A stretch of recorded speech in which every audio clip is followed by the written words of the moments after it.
744 is going to be the invitation song. 744.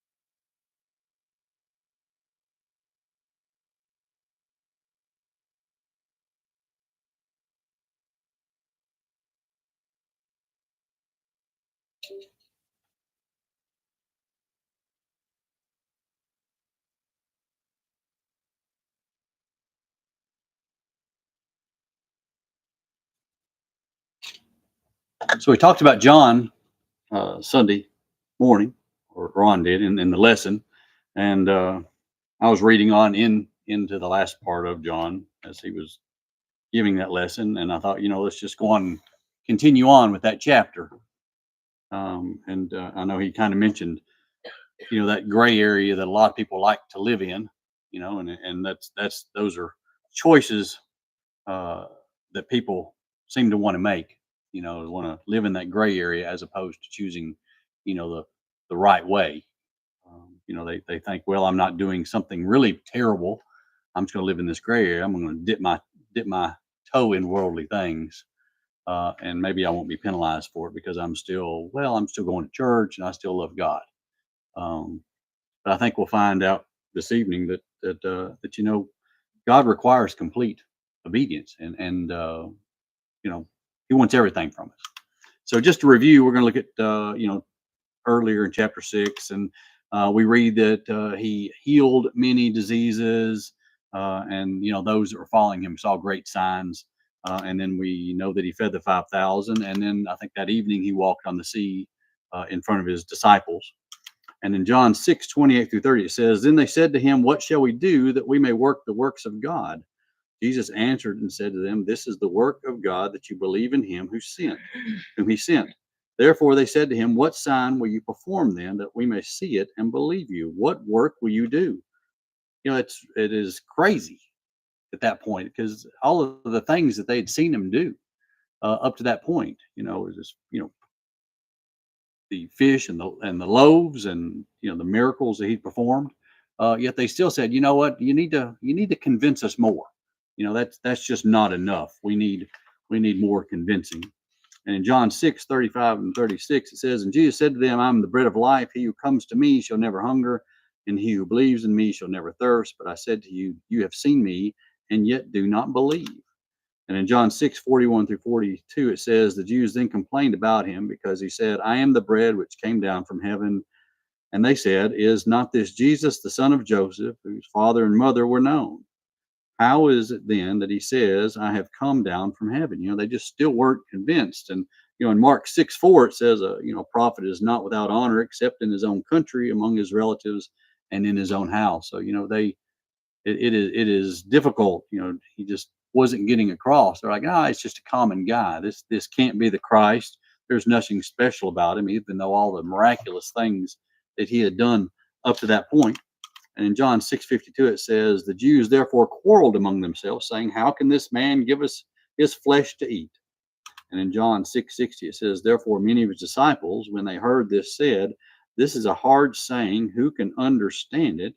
And in John 66, we have that verse that we started with. "From that time, many of His disciples went back and walked with Him no more," which is sad. No one forced them to abandon Jesus. No one said, you're not doing right, you have to leave. It was their choice. It was their decision to walk away from Jesus at that time, even after all they'd experienced, all that they had seen.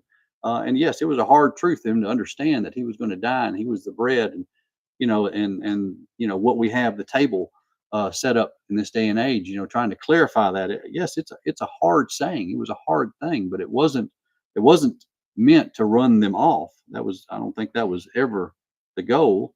What would be the reason to think that your life would be better without Jesus in it? All the things that they had seen, and I go and tell you, there's no reason. There's no reason to think that you'd be better off without Jesus in your life. And you tell people that today, and they want to stick with their worldly things. They have guilt, and they don't want to give up the things that interest them. Jesus even calls them foolish. If you've heard me and you don't believe me, it's foolish. And in Matthew 7:26 and 27, it says, "But everyone who hears these sayings of mine and does not do them will be like a foolish man who built his house on the sand. And the rain descended, and the floods came down, and the winds blew and beat on that house, and it fell, and great was its fall." And I'm going to tell you, that's what's going to happen to a lot of people, you know, not realizing that they need to be on the narrow path. It's going to be a great fall. And in that day, you're going to bow here, or you're going to bow, in the judgment, one way or the other. And we all know people that have left faith, left the faith over time, whether, I've seen some here. And it's sad to say that. But it all comes back to choices. It all comes back to, what's important to them. But in this situation, it was a little different because it says many of his disciples left. They all left at once. They couldn't deal with it. They just kind of a mass exodus. And I'm sure it was very disappointing for so many to leave at once. After Jesus is trying to get his point across to them, and showing them that, I am, the Son of God. I am deity. I'm teaching you the way to salvation. This is what you need to do. Yet they, weren't ready. They weren't doing. And one commentary said that Jesus was thinning the herd, and I think that's a great way to put it, because even then, um, Jesus required complete commitment. And today he requires that from us. It's not partial commitment. Either you are a Christian or you are not a Christian. Either you live as a Christian or you do not live as a Christian. And I know that, none of us are perfect, and we all make mistakes, and we all sin, and each of us has that something that draws us away from God. There's no doubt about that. But we have the opportunity to come to Jesus, and that has to be our choice. We also have the choice to walk away. Um, but then again, I'll pose that question. What would possibly make you think that your life would be better without Jesus in it? It wouldn't. I mean, there's nothing that if you were to sit down and really look at it, would convince you that that was a better way to live your life. Why would they leave? Why would they leave? And I'm going to tell you, it's a fundamental reason. It was a fundamental reason then, and it's a fundamental reason why they reject Jesus today. And I'm going to tell you, it doesn't line up with their own selfish interests. I mean, bottom line, that's what it is. It just doesn't line up. I want to live a certain way, and God's way just doesn't line up with it. So I'm not walking that way. I'm going to walk my own way. I'm going to walk by my own truths. And that is the way to destruction. Man is very foolish when it comes to his own plan of salvation. You know, but I tell you, that decision wasn't because they found something wrong with Jesus. You know, and in 1 Peter 1:19 it says, "But with the precious blood of Christ, as of a lamb without blemish and without spot." He was perfect. He was sinless. You couldn't point the finger at him and say, "Well, he did this, so I'm out." That wasn't the case. That wasn't why all these people walked away. They walked away because they weren't willing to change their minds. Um, and it wasn't because they found a flaw in his teaching. It wasn't because they said he made a mistake. He said this today and now yesterday, and now he's saying this today. He's changed the plan. You know, and that you know the problem with a lot of people today is people switch their commitment. One day they're committed to, say, for instance, even if you just look at marriage, they're committed to a person, and then, the next day, it's just not working out for them. So they step away, and they, unscripturally divorce, and then they go into an adulterous relationship. And, you know, people do what suits them, but it wasn't because, Jesus taught something different yesterday that he changed today.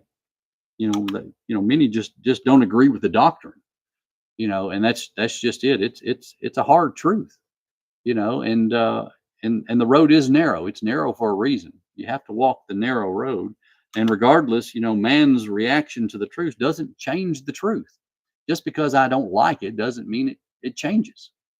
You can't just say, "Well, I don't like that, so I I'm going down this road." Well, you can go down that road, but that's not the road to salvation. That's your road. That's a path to destruction. That's what you got on. And in John 17:17, it says, "Sanctify them by your truth. Your word is truth." We can't just compromise the truth to boost attendance. We can't we can't say, women can get up here and preach, and we can't have homosexuality and endorse it. We can't do that just to grow our attendance. Jesus didn't change that message, to grow the crowd. But you've got a world of people that are changing the message to grow the church, or what they call church. It's not the manner that Christ set the church, that he died for and purchased. That's not the church that Jesus intended to happen. One that's willy-nilly and allows, whatever in it, changing all the time. They're gonna, well, no, we didn't allow that 20 years ago, but now we're gonna allow it. It's not for them to allow or disallow things. It's God's truth, and the truth is the truth. Whether one or many turn from Jesus, we all have a choice to make. We can go with the sheep, or we can stay with the shepherd. And that's very true. You've got friends, and we've all had them in our lives that want to pull you away, that want to bring you down, because that lifestyle wants company, and it's a miserable lifestyle, whether it's alcohol, or whether it's drugs, or whether it's fornication or adultery, or you name it. You just go down the list. Misery loves company. That's a true phrase. It just is. Those people want to bring you down with them. And in John 6:67, it says, "Then Jesus said to the 12, 'Do you also want to go?'" So after many walked away, he turned to 12, and he said, "You guys want to go too?" Because I'm sure, I don't know that he was disappointed or upset, or but he gave them the choice. They had a choice to leave or stay, just like every one of us in here tonight had the choice to attend this evening or stay at home. But we chose to be here. Life is about choices. Where are you going to be, and where are you going to put yourself? You're going to put yourself in the right situation to succeed, or you're putting yourself into a situation to fail. Those are really the only two choices you have. Where are you going to put yourself? And I'm going to tell you, it's easy to be offended by the truth if you've never heard it. It is. And I can understand why people would, want to walk away. But walking away and ignoring it is not the answer. Walking away and studying, reading up on it. If you're mad about what is taught up here, or at any sound congregation, or from any sound, preacher, if you're mad about that, research it. Don't get mad and walk away. That's not the way to be.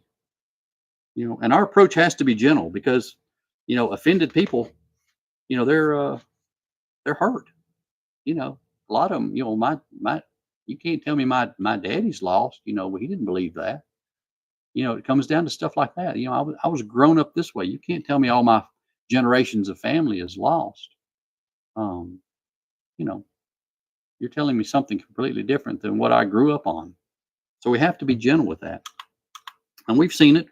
One family member gets offended, and that spreads to the entire family, and that spreads to several families, and then a lot of times congregations split, right down the center, based upon something that it might be something having to do with the truth, with true doctrine, or it might have something to do with just foolishness.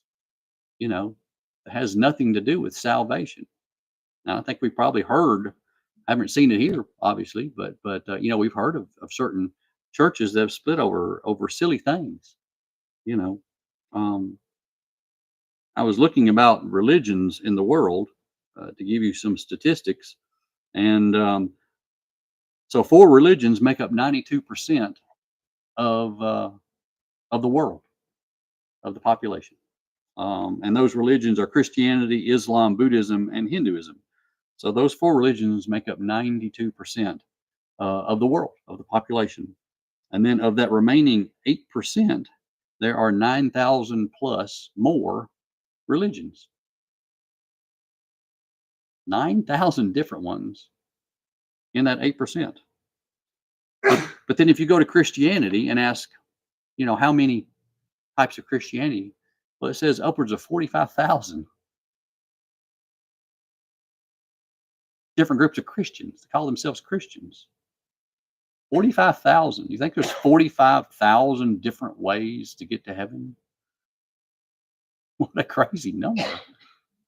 Everybody has a different idea, and it's, and that's where that happened. There was a sound church and it split, and then it split, and then those two split, and then those four split. And you can see how over time you ended up with 45,000 different so-called Christian churches. That was not God's intention. That was never his intention. We have to stand with the truth, not my truth or your truth, but the truth. God's word. That's what we have to go by. And we can't join in their sin. If you've got people causing strife and problems, and I talked about this a couple of weeks ago when we, about correction and withdrawal. We talked about what we need to do, if that happens here. And in Romans 16:17, it says, "Now I urge you, brethren, note those who cause divisions and offenses contrary to the doctrine which you learned, and avoid them."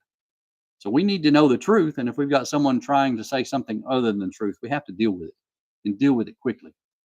Because that I call it a cancer. That cancer gets into the church, and it eats away at the members, and it causes strife. We have to distance our people, try to correct them, and then distance them. Don't ever let the devil convince you that happiness here is worth spiritual death for eternity. I can't say that over and over enough. I'm 54, and it feels like I don't feel like I should be 54, but I know that I don't have that many more years here on this earth. And when I look back, I've had a fantastic life. But I'm going to tell you, I don't think it could possibly compare to heaven. It can't. It cannot do it. But I'm going to tell you, the devil wants to convince you that happiness here is what it's all about. He doesn't want you to think there's a hell. He wants to put that far back in your, back of your head. Well, he wouldn't do that. He wouldn't do that to us. He's too good. He's too forgiving. Well, he will do it because he's giving you a simple plan to follow. He will do that. And happiness here is, my 54 years has been fantastic, but what a drop in the bucket when you think about eternity. The drop. And after Jesus asked if any of them wanted to leave, in John 6:68-69 says, "But Simon Peter answered him, Lord, to whom shall we go? You have the words of eternal life. Also, we have come to believe and know that you are the Christ, the Son of the living God." Bam. Where are you going to go? There's nowhere to go. It's the only decision that makes any sense. It's the only decision that makes any sense.